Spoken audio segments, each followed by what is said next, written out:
Então, de imediato, passo a palavra ao Dr. José Eloir Denardim, da Embrapa Trigo.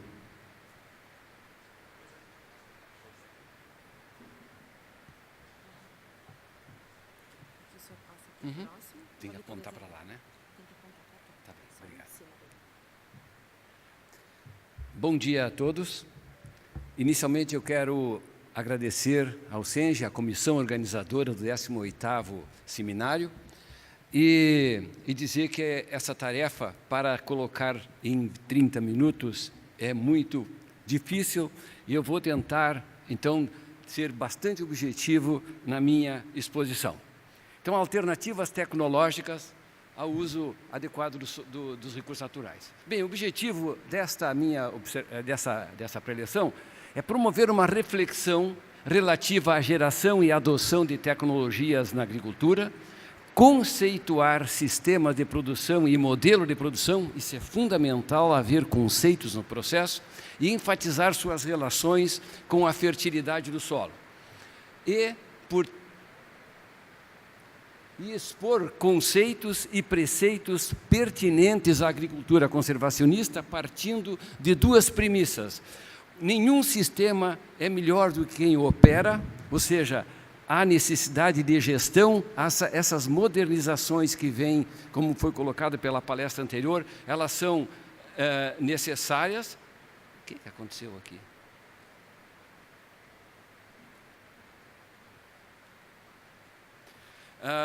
Para que possam haver uma gestão perfeita dos sistemas e reter a água onde ela cai. Esta é a regra do jogo. Se nós vamos pensar em que produzir alimentos vamos precisar de preservação ambiental, etc., reter a água onde ela cai é o ponto fundamental.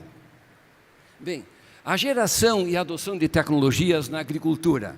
A agricultura move-se pela geração e pela adoção das tecnologias. Adotar um conhecimento, adotar uma tecnologia significa manejar conhecimentos. Isso é interessantíssimo porque chega de copiar. Ou a gente sabe o que faz com certeza do que está fazendo para que possamos obter todos esses fundamentos que o professor Sérgio Schneider nos colocou aqui, ou então nós somos simplesmente copiadores. Então, tecnologia, ela é expressa sob a forma de uma bula, de uma receita. Basta passar hoje a mão sobre o celular e você terá a informação tecnológica. Porém, manejar essa tecnologia significa conhecer. Manipular isto vai depender do conhecimento que você tem. Eu vou dar um exemplo claro para que nós entendamos o que eu estou falando. É que se nós aqui nesse auditório, cada um de nós receber a mesma receita de um bolo e formos fazer esse bolo, deverá sair um bolo para cada pessoa que tem aqui dentro, diferente do outro. Porque é o conhecimento que comanda e não em si a tecnologia. E esta é a grande deficiência que nós encontramos hoje no Brasil, principalmente, eu diria, na ciência agronômica, que nós não estamos mais trabalhando no conhecimento, no fortalecimento das bases fundamentais, estamos ensinando receitas para os nossos colegas que estão trabalhando no campo. E com receita nós não vamos longe. É regida a tecnologia por especificidade, por estágio de desenvolvimento das plantas, sazonalidades, doses, etc. Mas o manejo dessas tecnologias vai depender da inteligência, vai depender do discernimento, da competência, da consciência e da sabedoria que o gestor, que o produtor, que quem pratica a tecnologia tem. Portanto, eu posso resumir esse aspecto de que tecnologia é apenas uma informação, mas o manejo da tecnologia necessita formação. E é isto que é carente em nossa situação hoje, principalmente, eu diria, aqui no Rio Grande do Sul hoje, com 29 e 30 faculdades de agronomia, em que o próprio corpo docente é deficiente em conhecimento. Portanto, eu posso ainda afirmar que a tecnologia é uma energia potencial, ou seja, ela está lá para ser trabalhada. E o manejo é transformar essa energia potencial em energia cinética. Poderá acontecer milhares de coisas nesta transformação. O conhecimento é que vai definir o que poderemos obter com isso. Outro aspecto ainda, a tecnologia expressa o que adotar. O manejo expressa o como adotar, o quando adotar. E isso é fundamental, de nossas falhas, a nossos problemas hoje que temos em termos agrícolas estão lá, no manejo, não aqui na tecnologia. As tecnologias elas vão se modernizando, elas vão permanentemente sendo atualizadas. Porém, o manejo dessas tecnologias passa por um segundo plano, onde temos problemas seríssimos para que elas se expressem com qualidade. Um exemplo claro que vou mostrar aqui para vocês dessa visão de o que é uma tecnologia e o que é a adoção dela, é o exemplo que aconteceu com o plantio direto e o sistema plantio direto. Talvez muitos de vocês estejam surpresos por ouvir essas duas expressões, como sendo, parece uma coisa diferente da outra, e o como são. Vejam bem que mobilizar solo apenas na linha de plantio e com isso deixar a palha na superfície é chamado de plantio direto. Entrou no Brasil em 1969 através da Universidade Federal do Rio Grande do Sul, lá em Nometoc, na estação do Ministério da Agricultura, lá naquele ano de 69. Foi lá que entrou essa tecnologia no Brasil. Ela não foi onde muita gente coloca, no Paraná e assim por diante. Ela começou aqui. Mas acontece o seguinte, que essa tecnologia ela é importada da Inglaterra e dos Estados Unidos, regiões de clima temperado. E em meados da década de 80, a pesquisa já tinha afirmado que o plantio direto com aqueles dois preceitos da agricultura conservacionista não reúne condições suficientes para manter um solo agronomicamente produtivo ou adequadamente vamos dizer, conservado diante das regiões, ou nas regiões de clima subtropical e tropical. Então, vejam bem que a pesquisa em meados da década de 80 disse, além daqueles dois preceitos, nós precisamos colocar um terceiro, que não está na tecnologia que veio da Inglaterra ou dos Estados Unidos, que foi rotação, consorciação, ou até mesmo uma outra sucessão de culturas que nós estávamos acostumados a praticar. Ou seja, produzir fitomassa em quantidade, qualidade e frequência compatível com a demanda do solo. O solo é a base, independente do tamanho do estabelecimento rural. E ele precisa de uma quantidade mínima anual de material orgânico para que ele possa se manter com a sua fertilidade em dia. E isto foi descoberto lá na década de 70, foi percebido que no plantio direto importado não tinha esse tipo de percepção. Precisamos de promover um processo colher-semear. Quando você retira a máquina como preparadora de solo, quem prepara solo daqui para frente são as raízes das plantas. Portanto, um processo colher-semear, quando você está colhendo, já deveria ter plantado a outra safra, para que o solo nunca entre em estágio de pousios. Os pousios, ou seja, a entre-safra é um momento de perda. E, por terceiro lugar, promover cobertura permanente. Como eu disse na premissa inicial, a água deve ser retida onde ela cai. Um dos fatores fundamentais é a cobertura. Ajuda muito. Porém, o maior fator para esse caso seria a produção de fitomassa com um sistema radicular abundante para manter o solo estruturado.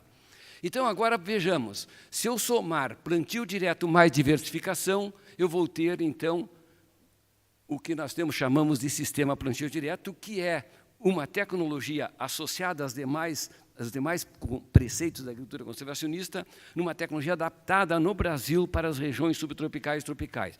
Vejam só, isto aqui é uma tecnologia.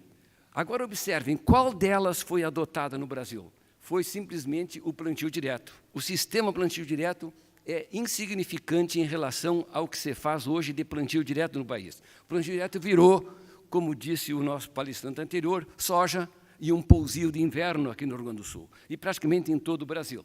Portanto, essa questão da tecnologia, ela é dita de um jeito desde 1986, e nós estamos em 2017 praticando soja e um cereal de inverno sem nenhuma diversificação de culturas praticamente no estado de forma significativa.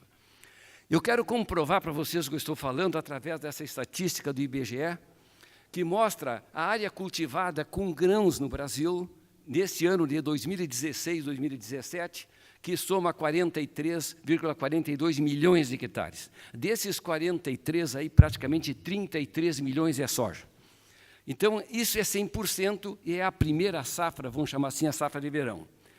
A segunda safra que ocorre depois da soja, que não é o cereal de inverno, ela está atingindo hoje 14,87 milhões de hectares, ou seja, 34% do que se planta no verão, na primeira safra, é plantado na segunda safra. O cereal de inverno em si, hoje, ocupa 2,4 milhões de hectares apenas, ou seja, apenas 5,6%. Se somarmos, então, a segunda safra com a safra de inverno, nós vamos ver que o Brasil tem 17 milhões dos 43 com 2 safras, para poder dizer que eu estou fazendo um sistema plantio direto. Porém, o Brasil tem, então, 60% ou 26 milhões de hectares que só tem uma safra anual. Então, como eu vou dizer que o Brasil tem 38 milhões de hectares de sistema plantio direto? Não posso. Eu posso dizer que ele tem, no máximo, 17 milhões com o sistema plantio direto e deve ter perto de 60 ou 50 por aí com perto de 26 milhões com o plantio direto sem nenhuma diversificação num processo de degradação física do nosso solo. Então, esse é um exemplo para mostrar que a tecnologia em si ela não está chegando no nosso conhecimento ou no conhecimento do produtor, nem no conhecimento do técnico, de uma forma adequada para que ela possa ser reproduzida de forma efetiva. Aqui eu gostaria de lembrar um outro aspecto muito importante, o que é um sistema agrícola produtivo, porque é a partir do entendimento do que é um sistema agrícola produtivo que eu posso tomar algumas decisões em termos de manejo. O sistema agrícola produtivo só tem 3 fatores. O fator clima, que é o fator energético, e esse fator energético tem um potencial de produtividade do sistema agrícola. A planta, que é o fator genético, também tem o seu potencial, e o fator solo, com a sua fertilidade, é o terceiro componente. Mas veja bem que a produtividade do sistema agrícola não é a soma desses 3 fatores, e sim a interação entre eles. A produtividade é apenas a interação. O que seria manejo nesse caso? Seria tentar fazer aqueles 3 anéis se sobrepor em 100%, onde então nós conseguiríamos a máxima produtividade de um sistema. Porém, é importante saber que a energia que entra no sistema é calor, precipitação, luz, e nós podemos manejá-la de forma altamente eficiente. Hoje, precipitação pode ser usada a irrigação, e os demais fatores, por exemplo, o nosso zoneamento climático, que ainda mereceria muito mais detalhes, muito mais aperfeiçoamento para que ele possa ser melhor manejado, essa questão energética dos sistemas agrícolas. Mas, infelizmente, ainda ele é generalizado em escala de município, quando nós sabemos que as diferenças estão entre as glebas de uma propriedade rural e não entre um município e outro. Isso aí precisaria evoluir em muito para o nosso aprimoramento. O setor genético, o fator genético é tipo agronômico, adaptabilidade, são as variedades, os híbridos e assim por diante. Porém, o fator fertilidade aqui é fundamental e não está na mente hoje do agrônomo do campo, que a fertilidade não é mais simplesmente uma análise química de solo. Não é mais, quando nós abandonamos o preparo de solo, os fatores água, calor, oxigênio e permeabilidade, que são fatores físicos, eles são mais importantes, aliás, eles regem a química do solo, inclusive. Portanto, a questão que está reduzida hoje ao uso de calcário e fertilizantes na agricultura, ou até mesmo micronutrientes e assim por diante, não é suficiente para que nós possamos entender o grau do fator solo no sistema produtivo.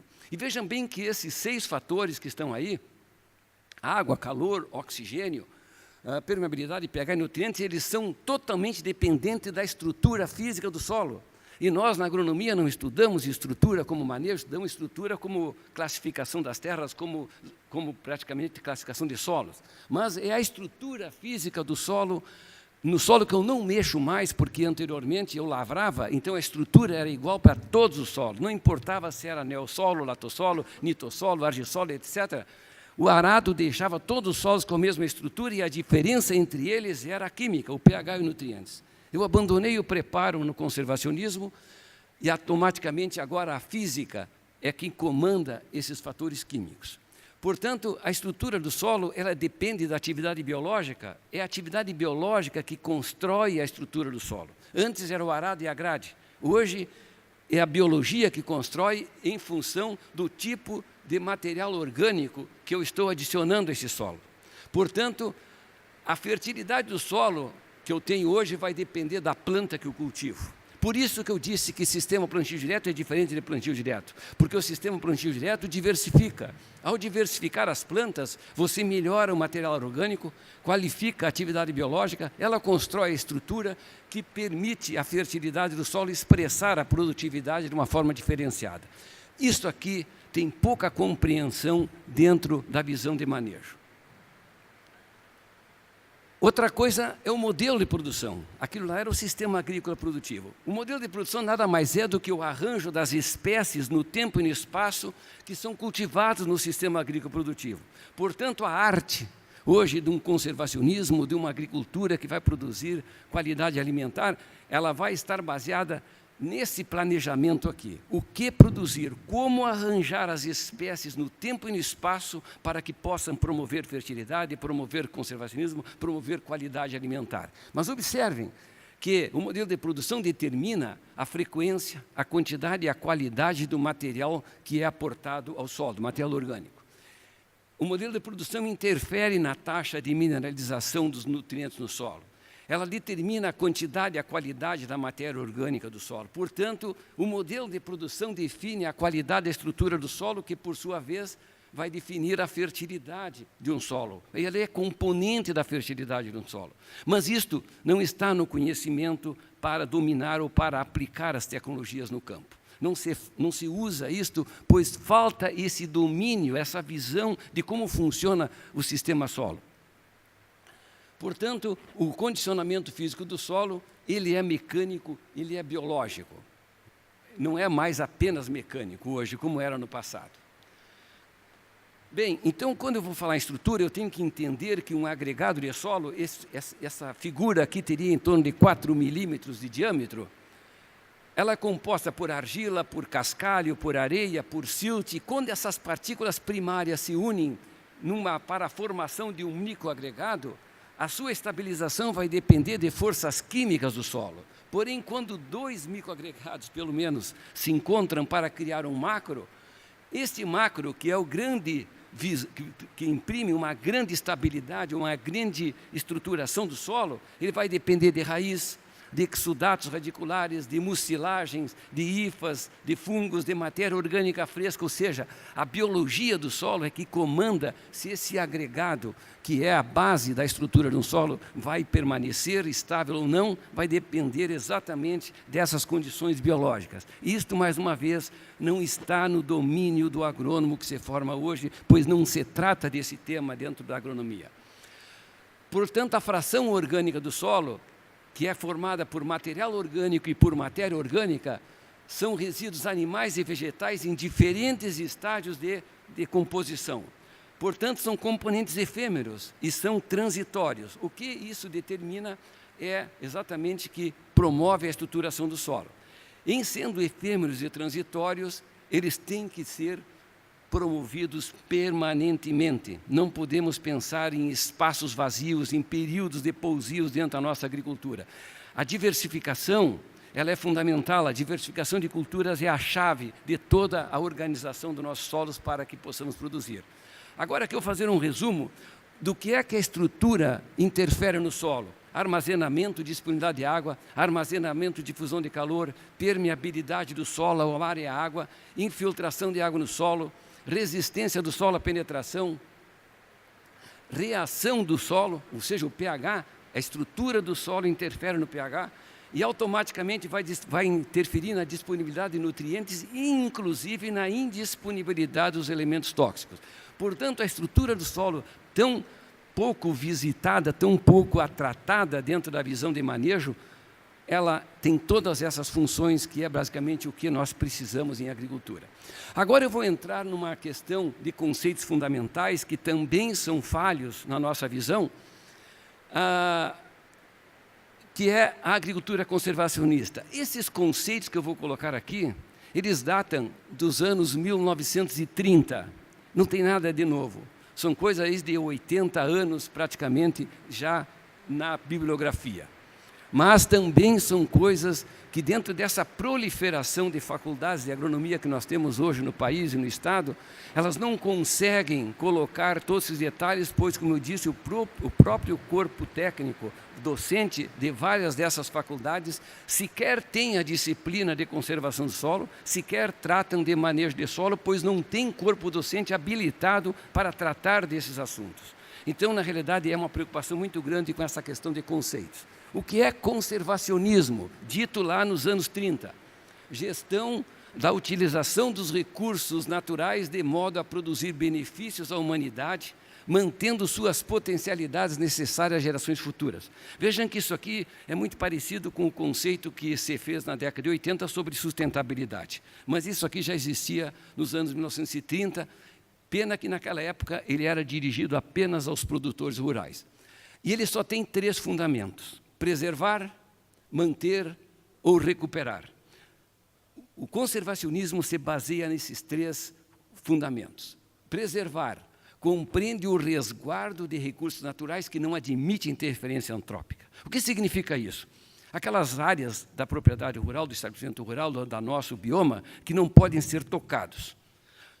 Basta saber isto. Se isso estivesse dentro das nossas escolas, por que nós estaríamos discutindo hoje leis para APPs, por exemplo, ou reservas permanentes? Por que estaríamos discutindo isso, se isso é uma reserva? É uma questão conceitual da agricultura conservacionista. Portanto, observem essa foto da esquerda, em que um determinado manejo de solo está interferindo no lago ou nas águas que não pertencem a esse estabelecimento rural. Na direita, vocês vão ver todo um trabalho organizado com toda a preservação. Portanto, conceitos fundamentais nas nossas mentes, a ausência deles nos confundem e fazem com que ficamos discutindo leis para resolver problemas, quando um conceito desde a infância seria suficiente para essas coisas acontecerem. A manutenção compreende o uso do recurso natural, mas tem que conservar suas peculiaridades e corrigir suas deficiências, sem reduzir o potencial primitivo, ou seja, usar tudo o que é necessário, o que é suficiente, o que nós conhecemos para solucionar os problemas. Então, não são práticas isoladas, não são ações individualizadas que vão resolver nossos problemas. Nós precisamos de conhecimento amplo para que possamos realmente atingir um manejo conservacionista adequado. E, por fim, a recuperação, que compreende a reabilitação desse recurso natural a exercer suas funções primitivas, suprimindo, primeiramente, aqueles fatores que concorrem para a sua degradação. Tem que parar de fazer o que estraga. Por exemplo, olha essas imagens da nossa agricultura do Planalto do Rio Grande do Sul. Todas elas, observem se isto é uma agricultura, não vou nem falar em qualidade alimentar, simplesmente um desastre ambiental e, inclusive, social, porque esses agricultores não vão permanecer aí nessas terras. O que é conservação do solo? Muita gente confunde conservação com algumas práticas. Conservação é a ciência que estuda, desenvolve e apregoa ações de preservação, de manutenção e de recuperação dos recursos naturais, as suas propriedades biológicas, físicas e químicas. É uma ciência que estuda todos esses aspectos aqui. Portanto, observem essas imagens. Um plantio direto mal feito, mas um convencional do lado em estado muito pior. O lado direito já vê que os dois já melhoraram, mas continuam pecando porque ainda fazem práticas conservacionistas errôneas. É aí que entra a conservação do solo para mostrar que não se faz nada com alguma prática isolada. Sempre o conjunto é que comanda a nossa preservação, manutenção e recuperação das terras. E o que é a agricultura conservacionista em si? É a agricultura praticada em conformidade com os fundamentos do conservacionismo e as indicações técnicas enunciadas pela ciência da conservação. Ou seja, o que seria a agricultura conservacionista? A agricultura conduzida sob a proteção. Olha a palavra proteção. É uma agricultura protegida, né, por um complexo de tecnologias que objetiva preservar, manter e recuperar todo o ambiente. Não é só a lavoura, não é só a área que está sendo cultivada, mas todo o seu entorno. Mas com o uso dos recursos naturais, mediante o manejo integrado dos fatores clima, solo, biodiversidade, compatibilizados com os insumos externos. Os insumos externos fazem parte, nossos solos são problemáticos quimicamente, necessitam de insumos, mas eles têm que ser colocados de uma forma adequada. Tudo isso é manejo E, como eu falo, temos dificuldades enormes com o domínio do manejo. Aqui, então, eu vou relatar os preceitos da agricultura conservacionista que eu considero os primordiais e os principais, que é a aptidão agrícola das terras, preservação dos ecossistemas frágeis, capacidade de uso do solo é consideração às limitações do solo, o preparo do solo, que são o menos intensivo possível, a preservação dos resíduos culturais, que seria a erradicação das queimadas, diversificação de culturas, rotação, consorciação ou mesmo sucessões, mas muito bem organizadas e com espécies com características desejadas, agricultura de precisão, controle do tráfego e uso suficiente de insumos na fertilização do solo e no manejo de pragas, não é simplesmente lá no solo em si, como um todo. E o manejo da enxurrada, ou seja, reter a água das chuvas através de obras hidráulicas. Eu poderia parar minha apresentação aqui, porque aqui estão todas as alternativas que a palestra sugere para ser colocado para vocês. Mas eu vou dar alguns exemplos, que eu tenho um tempinho ainda, sobre, por exemplo, a aptidão agrícola das terras e sobre a capacidade de uso do solo. Aqui, então, eu quero mostrar para vocês que aquilo que eu falei no início, sem conhecimento, nós não vamos a lugar nenhum, sem o domínio dele.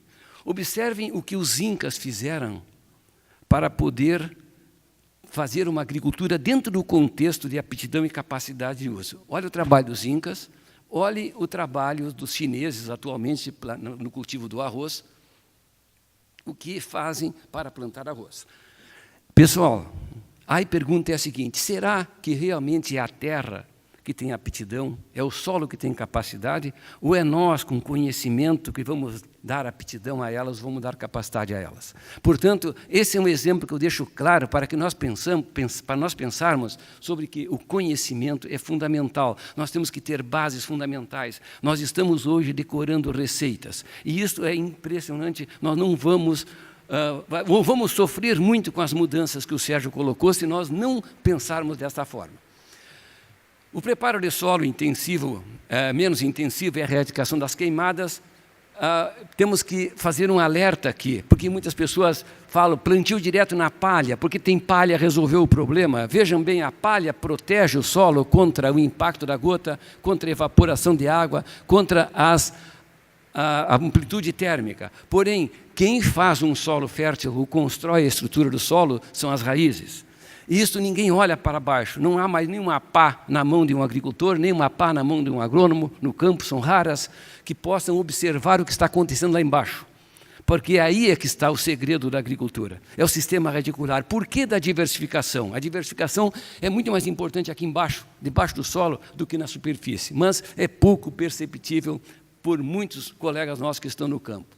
Diversificação de culturas, rotação, consorciação, sucessão, o que eu posso dizer é que a quantidade, a qualidade de fitomassa, palha e raiz, que são aportadas ao solo e a frequência com que este aporte ocorre, são componentes da fertilidade. Portanto, se você decidiu plantar 2, 3 espécies, é elas que vão dizer se seu solo vai ser fértil ou não. E eu posso dizer aqui de uma forma resumida, que a fertilidade do solo, o que ela representa hoje dentro dessa visão. A fitomassa ativa a biota. A biota constrói fisicamente o solo, a estrutura do solo. E essa estrutura física do solo é que vai viabilizar o sistema radicular e retirar do solo os nutrientes que estão na solução do solo. Portanto, a visão da fertilidade hoje não mudou nada em termos de conceito, mas em termos de percepção. Se nós não considerarmos os 2 fatores primeiros, o terceiro não é que vai funcionar de forma efetiva quando a gente faz conservacionismo. Portanto, a fertilidade do solo, hoje eu posso dizer que ela é uma transdisciplina, ela não é uma multidisciplinaridade. A fertilidade fundiu várias disciplinas para que ela possa ser expressada. Agricultura de precisão, controle de tráfego e uso suficiente de insumos na fertilização do solo no manejo integrado de pragas. O que eu posso dizer aqui? Que os nossos solos, através desse plantio direto sem diversificação, ou seja, um plantio direto simplesmente com abandono e preparo, ele estratificou o solo biológica, física e quimicamente em 3 camadas. Uma camada superficial fértil, uma camada subsuperficial adensada, compactada, praticamente não entra raiz, não flui água, não há fluxos aí dentro, as raízes não têm acesso a nada que está dentro dessa camada. E, por fim, a camada abaixo, que ela é um solo inalterado ainda. Mas a indústria, percebam isso, a indústria hoje no Brasil está querendo trabalhar a 40, 50, 60 centímetros de profundidade, quando nossos solos abaixo de 20 centímetros sequer têm problemas para ser tocados. Mas a mecanização, essa força energética aí, acha que vai resolver os problemas com esse tipo de máquina. Por quê? Falta o conceito do que é manejo e assim por diante. A estratificação química, eu quero aqui estressar um pouquinho, porque ela está levando nós a uma importação de insumos, principalmente fertilizantes, de uma forma errônea. Observem, nesse solo aqui, vamos supor que ele tem um nível de suficiência de fósforo de 12 miligramas por decímetro cúbico. E a amostragem de solo hoje continua sendo a mesma, 0 a 10, 0 a 20, mas observem uma amostragem de 0 a 10. O laboratório informou que tem 9 miligramas de fósforo, portanto está abaixo dos 12. Automaticamente vai levar o produtor e o agrônomo a tomar uma decisão de que vai colocar muito fertilizante nesse solo, porque tem que levar o 9 até o 12. Agora, vejam bem, se você analisar um solo em perfil, como toda a pedologia nos diz, não misture horizontes quando você vai analisar um solo. Então vamos analisar por horizontes. 0 a 5 deu 15 e 5 a 10 deu 3. Vocês viram onde é que saiu 9? 15 mais 3, 18, dividido por 2 dá 9. Onde é que está o 9 nesse solo? O 9 não existe. Existe o 15 e o 13, e é isso que a planta vai encontrar. Ela não vai encontrar 9. Portanto, vejam bem, o mau manejo da amostragem de solo está levando ao laboratório emitir um laudo errado para o produtor, tomar decisões erradas, para o técnico tomar decisões erradas. Até nesse aspecto, o manejo está interferindo, por falta de conhecimento, não se soluciona. E a agricultura de precisão está trabalhando, basicamente, com esse 0 a 10, ou seja, com esse número que realmente é um equívoco dentro. Mas você faz agricultura de precisão, né? Se coloca com dose, taxa variável na superfície do solo, não tem controle de enxurrada. Este é um cenário muito grave na nossa agricultura e que precisa ser tocado. Por fim, para encerrar, o manejo da enxurrada. Eu quero aqui colocar apenas alguns exemplos que nós devemos reter a água onde ela cai, precisamos de cobertura permanente, isto vem da diversificação de culturas. Plantas vivas e mortas dissipam a energia de impacto da gota de chuva. Okay. Sistema radicular das plantas, ao mineralizar, estrutura o solo, criando ou estabilizando a estrutura do solo, que por sua vez eleva e equilibra a distribuição de poros no solo. Plantas vivas e mortas, observem, raiz e planta viva e morta. Olha uma consorciação de milho com braquiária, a colheita já foi feita do milho, ainda está sendo feita, mas a braquiária já está estabelecida. Não há entre safra nesse processo, não há um processo de perdas, porque tudo que o milho está deixando, está mineralizando, já está sendo absorvido pela planta subsequente como se fosse um sistema natural. Semeadura em contorno. Linha de semeadura em contorno imprime rugosidade à superfície e reduz a taxa de escorrimento superficial, aumentando a infiltração. Hastes sulcadoras para colocar na semeadura, para aprofundar fertilizante, para romper camadas, aprofundar raiz. Isto aqui não está no mercado porque atrapalha a velocidade das máquinas. Porque o marketing das semeadoras hoje é velocidade. Então, a indústria não coloca isso e induz todo técnico, todo produtor a cometer um erro fatal na agricultura, que é velocidade com discos, quando o solo tem problemas mais profundos um pouquinho, ali em torno de 7, 10 centímetros, 15 centímetros, e que não é visualizado. Mais uma vez, falta de conceito técnico para que possa rebater esse tipo de pressão do mercado. E o terceiro é o terraceamento agrícola. Temos o terraço agrícola e temos os canais escoadouros que administram as águas que não se infiltram no solo. Então, nós temos terraço de base estreita e média. Isso praticamente deveria estar sendo retirado do sistema, não tem mais a funcionalidade que nós esperávamos deles. Hoje, nós temos os terraços de base larga, vocês estão vendo aí, ele ocupa toda a superfície do solo, ele harmoniza a paisagem, ele é em nível, toda a água é obrigada a se infiltrar nesses terraços, somente vão sair desses terraços no caso de chuvas extremas, ocasionais.